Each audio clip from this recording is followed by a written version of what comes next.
إن الله لا يغير ما بقوم حتى يغيروا ما بأنفسهم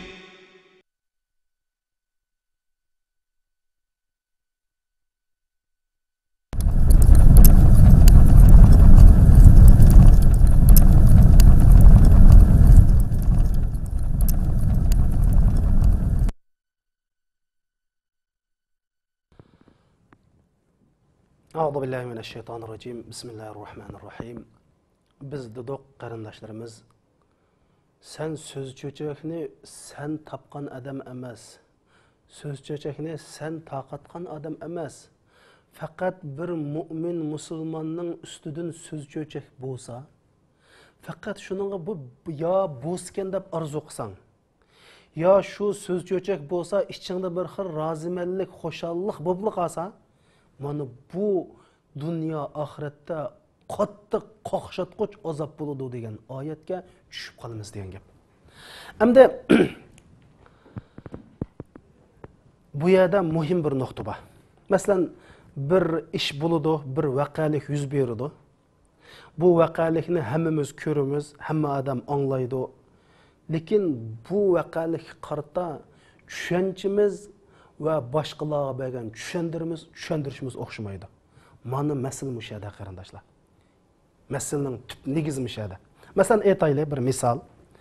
Shunda qarasab bir dada o'zining kichik bolasini urib o'tibdi.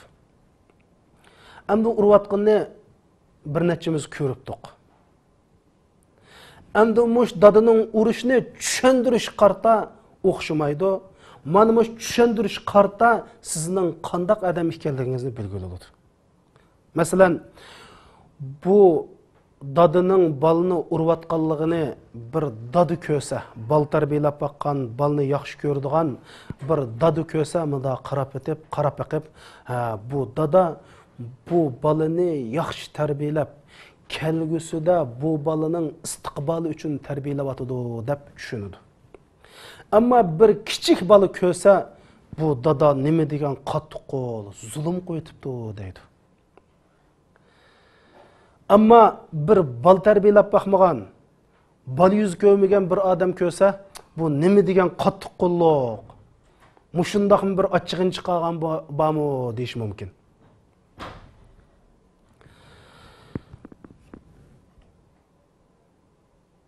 İş qilib, mushundaq bir vaqalikni ko'rganda, anlagan chaqda buni qandoq tushunish va qandoq tushuntirish masalasi bak muhim qarindoshlar.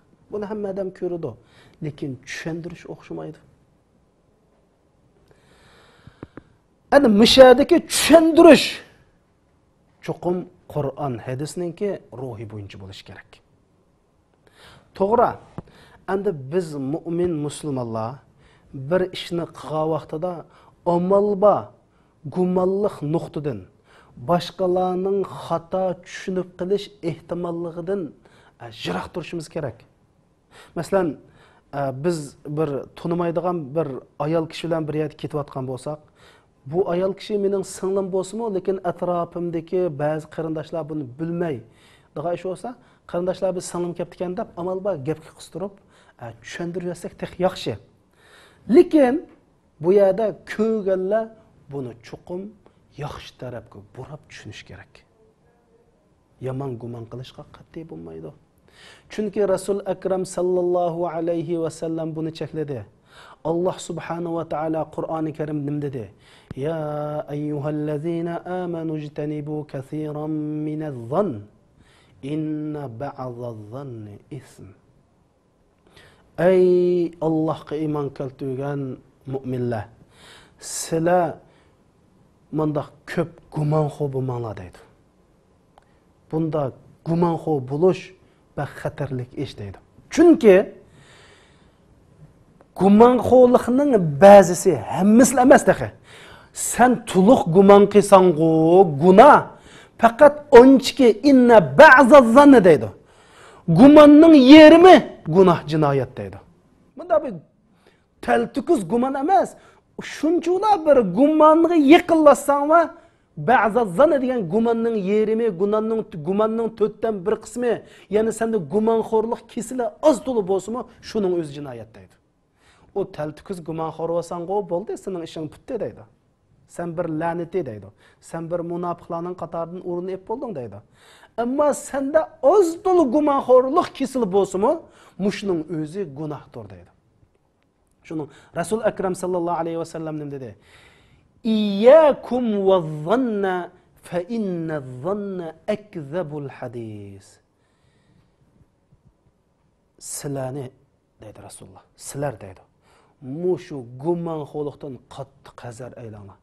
Sizlar o'zingizning ziyonliq, masalan, xuddi bir ilondan, yirtqich hayvondan, bir ashaddiy, vahshiy narsaning qandoq hazar aylasanglar, bu gumonxo'rlikdan hazar aylanglar. Chunki gumonxo'rlik yolg'onchilikning eng yuqori pallasi deydi.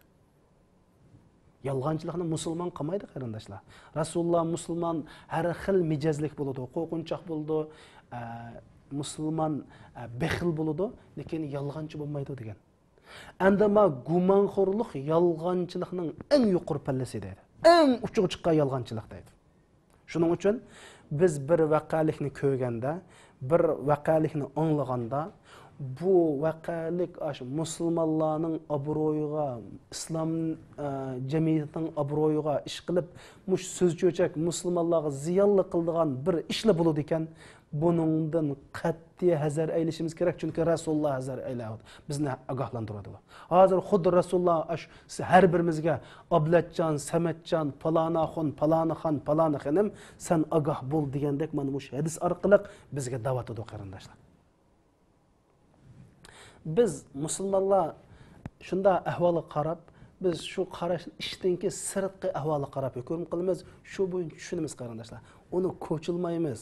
Uning nimidu, qandoqdu, undaqdu deyish bu islom dini xilof qarindoshlar. Bu musulmonlarchilik xilof. Endi bu bizningki bir musulmonlar ustida anglagan so'z cho'chakka qaytirgan inkosimiz bizning qandoq odam ekanligimizni ko'rsatadi. Biz bir musulmondan yaxshi gumonlarni qilsak, bir gaplar taqilsa yo bir ish harakatni ko'rsak bir şey olsa, yaxshi gumon qilsak, bu bizning qalbimizda iymon borligini ko'rsatsa, biz shundaq bir so'z cho'chak bir ish harakatlar musulmonlarda yomon gumon qilsak, bu bizning iymondan yiroqlashganligimizni ko'rsatib turadi. Amaliyotda rostchilar, musulmonlar davomli rost gap qildi. Munofiq, saxtipaz, fosiqlar yolg'on gap qildi. Bizning biladiganimiz shu qarindoshlar. Chilakda nima bo'lsa, qozonga shu quyiladi. Qozonda nima bo'lsa, chumushga shu chiqadi. Agar mu'min, musulmon davomli musulmonlardan yaxshi gumon qiladi. Chunki o'zi yaxshi odam, musulmonning yaxshi ish qilganligini biladi.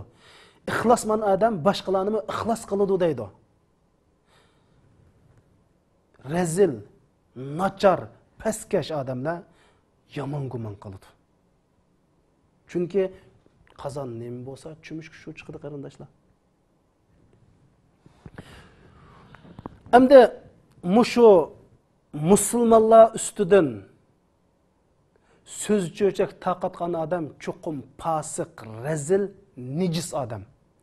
Buni anglaganlar shu nejisi bilan quluqini, o'zining tilini, ko'zini bulg'aganlar. Shuning uchun Rasululloh ey musulmon, sizlar shu gumonxo'rlikdan jiroq turinglar, hazar aylanglar deb Rasululloh deb ogohlantirdi desa, yo bu so'z cho'chakni paydo qilib sen fosiq, fojir, rezil, pastkash, munofiq bo'lma, yoki shuni anglab, shuning quloq solib o'zingni bulg'ama deganlikdan Rasululloh bizni buningdan ogohlantirdi qarindoshlar.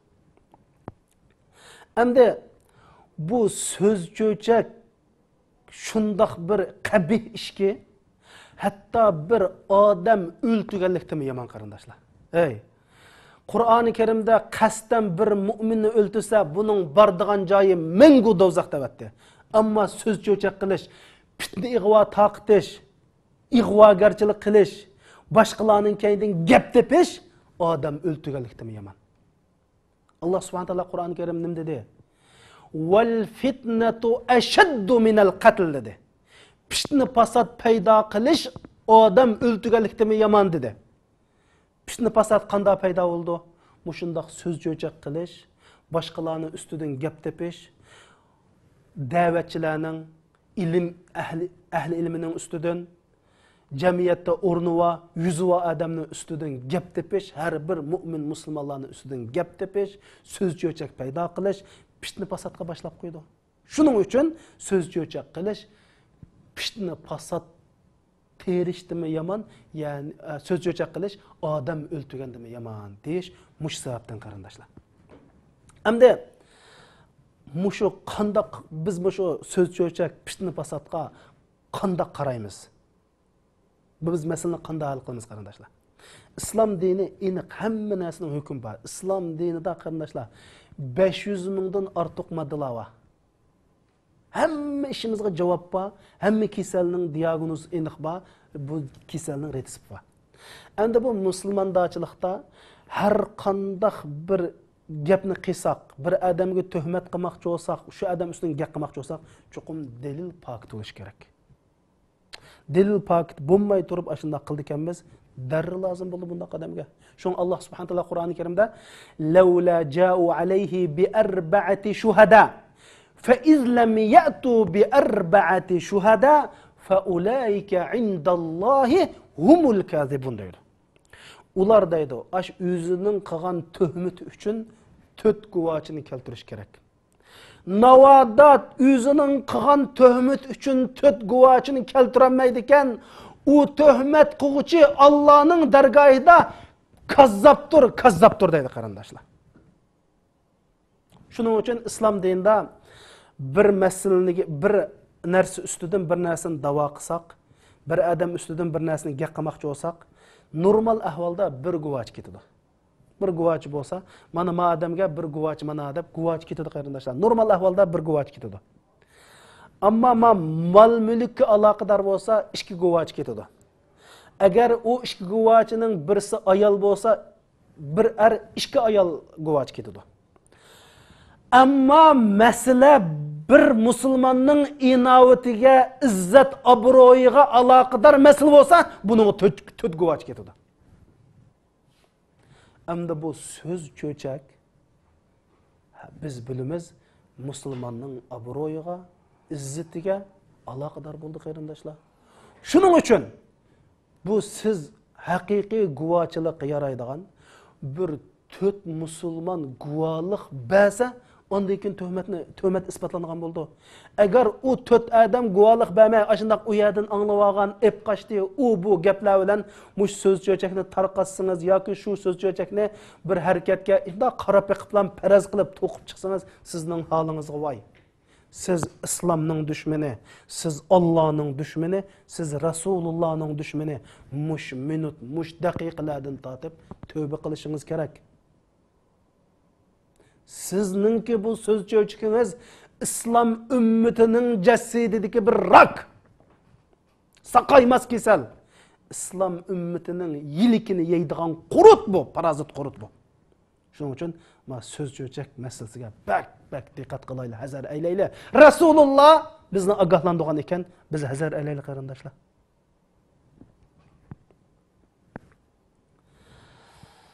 Chunki Alloh subhanahu va taolo bu musulmonlarning obro'yi Allohning dargohida baq ulug' qarindoshlar. Shuning uchun Qur'oni Karim hadis sharifda man qutila duna ardihi fa huwa shahid deydi.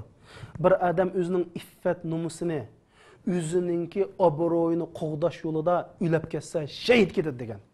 Yana bir hadis sharifda pul mol kassimi obro'yini qo'g'dab qilinglar degan. Ey, o'ylab baqinglar.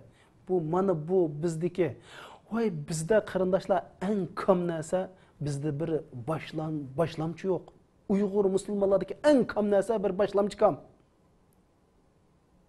Bizdagi eng bo'lmaydigan narsa bizga bir dahi chiqish kerak. Ammo bir odam shundoq beshini ko'tarib qo'yguncha, ash so'z cho'chaklarni yo'qotib o'tamiz. Ey, bu bak eg'ir jinoyat qarindoshlar. mana bu salbiylikni chuqum tugutishimiz kerak. Bir mu'min musulmon bo'lgan ekanmiz, biz ig'izimizga ega bo'lishimiz kerak. Ig'izimizdan chiqqan gapga ega bo'lishimiz kerak. Bir musulmonninki mush parvo qilmay qilib solgan bir ig'iz gipi oxiratda bu musulmonni halokatga uchratishi mumkin. Do'zax kirib ketishga sabab bo'la oladi. Shuning uchun bir musulmonninki iymoni shu musulmonning qalbi o'ngshalmay turib takomil bo'lmaydi. Musulmonning qalbi qachon o'ngshildi desa, shu musulmonning tili o'ngshalmay turib, ig'iz o'ngshalmay turib, uning qalbi o'ngshalmaydi. Endi bu söz cho'chak masalasi qarindoshlar. Bir musulmon o mencha zina qilmaydi. Bir musulmon haraq ichmaydi. Bir musulmon jazoni yemaydi. Ammo söz cho'chakdan xoli musulmonni topmoqdas. Shuning uchun men buni baxatarlik deb, hatto darsning temasini söz cho'chakning xatri deb qo'ydim. Chunki mana biz yashayotgan reallik bu. Shuning ziyniga uchrab kelyapmiz. Shaxsan men mush 1,5 yillik da'vat jarayonida buning ziyniga men ko'p uchradim. Men üzem bilan qo'shib, üzemning obro'yini men musulmonlarga sadaqat qilayotgan bir insonman. Men üzemga yoki üzemning obro'yi men ega emas, mening jismim, mening obro'yim musulmonlar uchun vaqfi. Men mayli, lekin mening g'oyam bo'lgan da'vat ziyon uchrayotdi qarindoshlar. Shuning uchun buning ziyni bak ig'ir ekanligini shaxsan men tunib yetgan odam. Mush sabablik mushu da'vatning qanchalik kechikayotganligini bir Alloh biladi, bir men bilaman qarindoshlar. Shuning uchun mana bu ig'izimizga ega bo'lishimiz kerak. Shuning uchun islom dinida g'ayvatxo'liq, chaqimchilik, ko'ranmaslik, masxira qilish hammasi nima uchun cheklandi? Mush g'ayva, mush so'z cho'chakning yomonligi va musulmonlarning obro'yining bak muhimligi sababli mana bu ishlar cheklangan. Shuning Qur'oni Karimda bir oyat bor. İz talaqqawnahu bi alsinatikum wa taquluna bi afwahikum ma laysa lakum bihi ilm wa tahsabunahu hayyina wa huwa indallahi azim deydi. Sizlar shunda bir qushqash unda to'qqida dana cho'kib olgandak yoki shunda bir odamni ig'zi qarablam bir so'zni, bir so'z cho'chakni tilinglar bilan qabul qilsizlar deydi. Onandan ig'zinglar bilan deysizlar deydi. Amaliyotda bu masalaning tigitakini siz bilmaysizlar deydi. Bu masalaning mohiyatini bilmaysizlar, haqiqatini bilmaysizlar. Sizlar bu bir oddiy ish qo'daysizlar.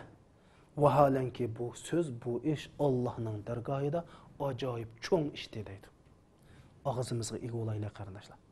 Biz oddiy qilib iz talaqqawnahu deydi. Talaqqa degan bir balga elib desa, elib deplam bir kichik bola tabiiylam normal deydi, shuni talaqqa deydi. Ya'ni shunda aqlam olislar oddiy deplam bir narsa, shunda bir gapni qilsa, shuni aynan ko'chirib oddiylam ko'chirib olislar. Ondan ki bunu qaytarib tilinglar bilan deysizlar. Mohiyatda sizlar bu ishning nimaligini bilmaysizlar. Voy bu degan oddiy deb oddiy chaqlab deb solsizlar. Ammo Allohning dargohida bu bak cho'ng ish deydi. Nima ish qadisa bu bir musulmonlarning obro'yiga aloqador ish deydi. Muaz ibn Jabal radhiyallohu anhu shunday deydi. Biz bir safarda edik. Rasululloh bilan bir safarda edik. Shuning bilan men safar jarayonida Rasululloh bilan yiqilishib bir yerga bo'lib qolibman. Shundan fursatni ching tutib, men Rasulullohdan bir narsa so'rab oldim deydi. Rasulullohning yoniga kelib, "Ya Rasululloh, meni jannatga kirgizdigan, do'zaxdan jiroqlashtiradigan bir amalni depaslar" deb shunda so'radim deydi. Rasululloh, "Sen navati isil savoldan birini so'rading" dedi. Nima uchun? Axirgi bizning nishon shu do'zaxdan qutulib jannatga kirish qarindoshlar. Sen navati isil savoldan so'rading. bu ish Alloh oson qilgan kishilar uchun nihoyat oson deydi. Birinchisi Allohga sherik keltirma. Chunki Alloh yakka yegona cheksiz qudrat egasi, takomul, mukammal zotdir. Allohga sherik keltirma. Chunki Allohga hech bir narsa o'xshamaydi, hech bir narsa Alloh bilan teng bo'lmaydi. Shuning uchun Alloh bilan uni teng qo'yma. İkincisi namazını oku, üçüncüsü zakatını be, dördüncüsü roza tut, beşincisi hacı kıl. Dep bulup, Resulullah muşunda dedi, eğer cennet kirmen desen muşunu kıl. Dep bulup, men seni bir bütün yaxşılıkның darvasıga başlap koyayım o, dedi. Men vay elbette buldu ya Resulullah desem, Ramazan dedi, roza Müslüman üçün kalkandır. Yani yamanlıqni to'sadigan, do'zaxni o'tini to'sadigan, dushmanning nayzillarini to'sadigan bir qalqondir. Sadaqat bo'lsa, xuddi suv o'tni o'chirgandek gunohlarni o'chiradi deydi. Bir odamning kechida qo'pib o'qigan namozi ham o'shanda gunohlarni o'chiradi deb bir oyatni o'qidi. Ondan keyin men sana uningdan bir noch ishini deb beraymi degan kan voy bo'ladi ya Rasululloh desam,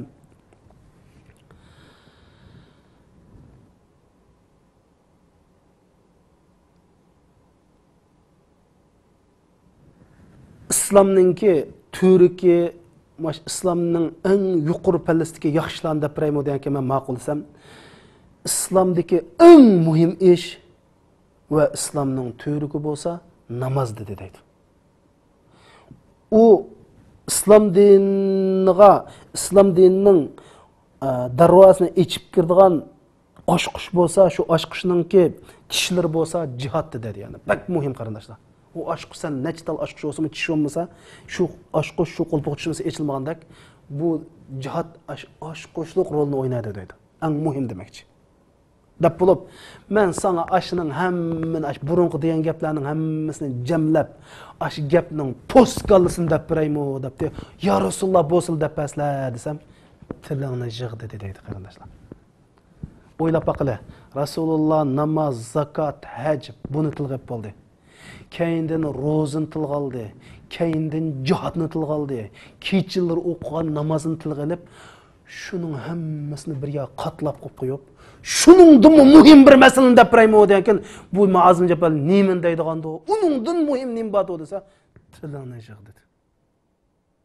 Mana bu Rasulullahning bizga qilgan nasihati ajoyib qimmatli nasihati qarindoshlar.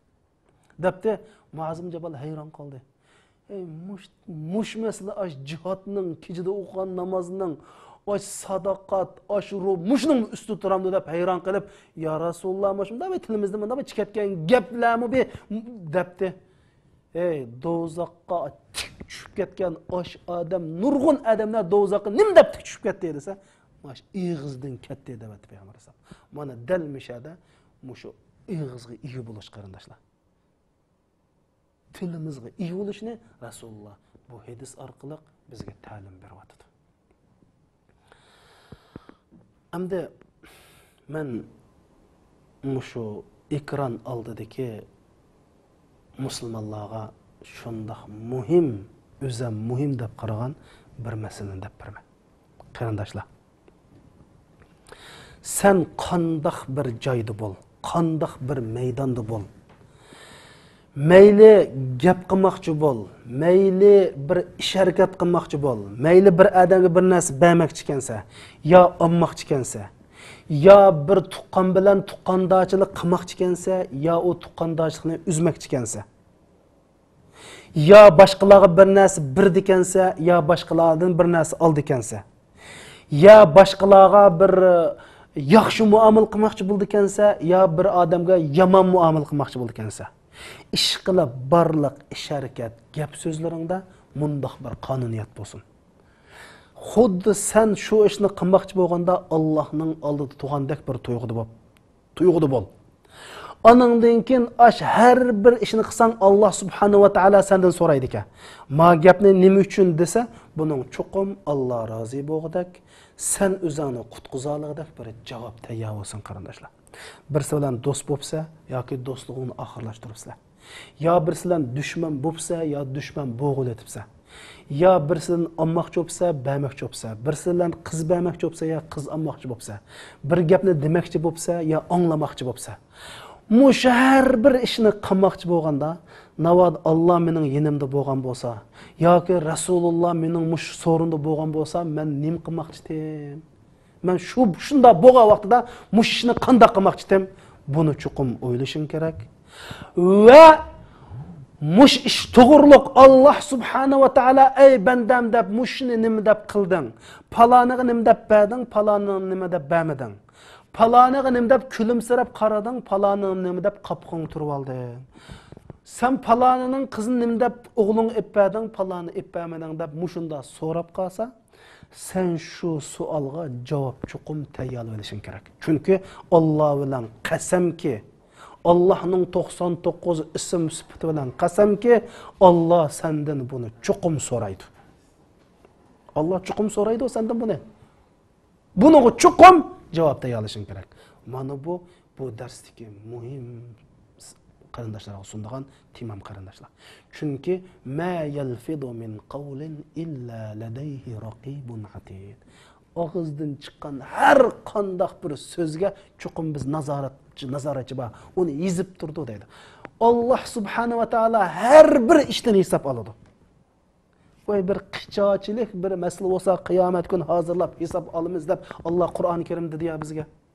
Shuning uchun ma masalni shuni Alloh subhanahu va taolo Qur'oni Karimda iz talaqqawnahu bi alsinatikum va taquluna bi afwahikum ma laysa lakum bihi ilm va tahsabunahu hayyina va huwa indallohi azim va huwa indallohi azim. Sizlar shundoqlam bir gapni anglaysizlar. Anglab uni andekin digin tegisizlar deydi. Mahiyatda bu masalaning oldikayni bilmaysizlar, haqiqatini tushunmaysizlar. Siz bu masalani yengil deb qaraysizlar. Allohning dargohida bu masala bak cho'ng masaldir deydi. Xo'sh, islom bu ig'vogarchilik masalani qanday hal qildi? Qanday bu masala qanday qilmaymiz degan vaqtida birinchisi biz bir gapni anglasak, bir ishni ko'rsak, buning rost yolg'onligini chuqum aniqlashimiz kerak. Chunki Alloh subhanahu va taolo Qur'oni Karimda ya ayyuhallazina amanu in ja'akum fasiqun binaba'in fatabayyanu. Sizga bir fosiq odam bir xabar ko'tarib kelsa, chuqum buning rost yolg'onligini isbotlanadi deydi. Bizga har qanday xabar, mayli televizorda bo'lsin, mayli gazetda bo'lsin, mayli shaxslar orqali bo'lsin, har qanday xabar keldi ekan bulubmu bu xabar? Har qanday xabarni rost yolg'onligini isbotlaymiz. Bulubmu bu xabar musulmonlarning obro'yiga, izzatiga aloqador bo'lsa, chuqum rost yolg'onligini isbotlanadi deydi. İkincisi, biz degandek islom dini g'aybat shikoyatdan, chaqimchilikdan, musulmonlarning o'tirsiga bir bo'lguchilik silishdan ogohlanadi. Mana buning bilan biz g'aybat shikoyatdan saqlaymiz. Üçüncüsü qarindoshlar. G'ayvat so'zchuchakni tapqan, uydurib chiqqan odam munofiq. Bu xiroin satgan odam demi yomon. Bunu bundaq adam Alloh subhanahu va taolo qiyomat kunisi va dunyoda azob beradi. Bu tugashdi. Ammo bir xabarni, bir gap so'zni rost yolg'onligini paqatmay turib, aniqlamay turib shu gapni ko'tirib akagan o'ttirdi gap to'shgan odam fosiq. Chunki inja'akum fasiqun deydi. Bir pas xabar ko'tirib kelsa deydi. Ya'ni gapning rost yolg'onligini aniq uqmay turib shu gapni boshqalarga ko'targan odamning o'zi fosiq. İnnalloha la yuhibbul fasiqin. Allah fasiqlarni hargiz yaxshi ko'rmaydi deydi. Allah yaxshi ko'rsa sen tugashding. Sen fasiq bo'lasan degan gap. Shuning uchun ma gap ko'targanlar odamlar gapning rost yolg'onligini chuqum uqmaydi ekan, bu fasiq qarindoshlar. Bir musulmondan sana bir xabar kelibdi. Palanib mandaqkan andaqkan desa, bu seni oldingda 3 masala bor. Ya bu gapni inkar qilsan. Bu yolg'on deysan. Xotircha. Chunki musulmon deganki yaxshi bo'ladi, musulmon taqvo bo'ladi. Musulmonni to'g'ri tushunishimiz kerak. Chunki musulmonni to'g'ri tushunish yana bir musulmonning majburiyati qarindoshlar. Bu hadis isbotlangan. Masalan, Abu Ayyub al-Ansarining ayoli shunda dedi: "Ey Abu Ayyub, Oysha onamiz to'g'riliq haliq gaplarni angladingmi?" degan, "Angladim, lekin bu yolg'on." Çünkü dedi, ey xotun, sen şu Ayşe anamızın orunda bolsan, aş işini qılamtın depti, voy, hergizmi qımaytım depti, Ayşe anamız senden yaxşı. Şunun için Ayşe anamızın üstüne to'qilgan böhtan, yalgan böhtan dedi. Şunun için bunu bütünlüğe inkar qilamiz. Yoki ko'nglimizga bir shak tushib qolishi mumkin qarindoshlar. Shak tushib qolsa berib, assalomu alaykum qarindoshim.